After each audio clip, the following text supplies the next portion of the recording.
Battery চালিত রিক্সার সংখ্যা সীমাহীন হয়ে গেছে।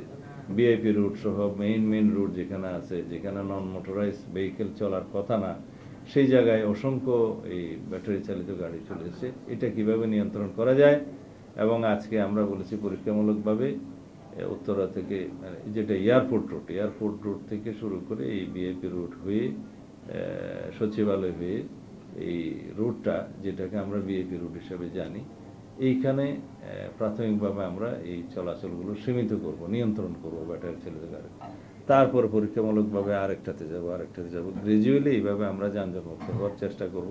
কি কারণে আমরা যানজট হচ্ছে সেটা আমরা অনেকেই জানি, তারপরেও আরও কিছু খুঁটিনাটি বিষয় আছে, এগুলো পরীক্ষা নিরীক্ষা করে আমরা বলেছি একটা রিপোর্ট দিতে। যেমন আমরা নিজেরাই ট্রাফিক সিগন্যাল মানি না। বামের লেনটা উন্মুক্ত থাকার কথা, বামের লেনে গিয়ে গাড়ি বসে থাকে।